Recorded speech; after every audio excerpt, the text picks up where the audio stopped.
some poses, you can go to your forearms. It's gonna change the dynamic a little bit. Like if you're in tabletop and you go down to forearms, you're gonna have kind of a compressed cat-cow if that's what you're doing. If you're in a plank and you go to forearms, functionally, not a big difference as far as engagement of your core. You can go to forearm for down dog and do really more what's like a dolphin. I will tell you this, that is, I find strength-wise, a more demanding pose. It's a great way to actually build up your delts and your shoulders to flow kind of between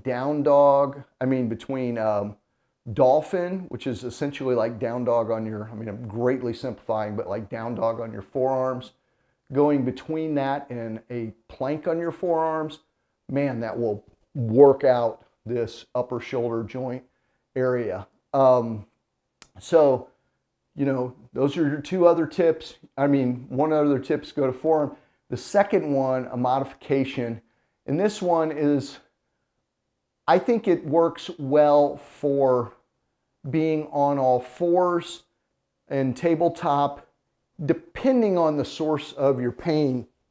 But some people, if the issue is bending the wrist back, I've had some students in class who, if they put their hands on their fist, have no wrist pain at all. It really depends upon the root of your wrist pain. You're going to have to try and see what works for you. I will say this, that's fine in tabletop.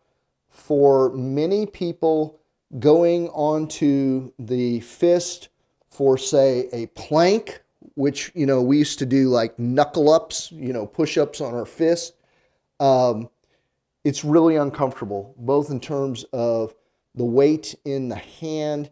The wrist may be fine.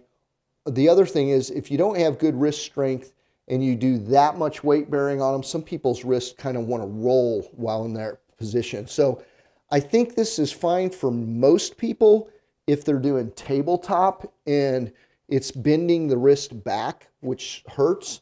Again, you're going to have to play with it and see what works for you.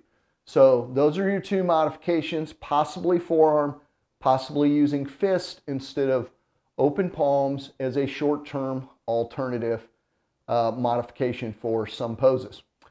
Hey, I hope you learned a lot in this video, and I want to make sure that you understand it's just one part of a 4-part little mini course I put together on how to avoid wrist pain. I put all those videos in a single playlist that you can access next to this little short video, and I look forward to seeing you soon. Live fit, faithful, and epic for the Lord. Until I see you then. Bye now.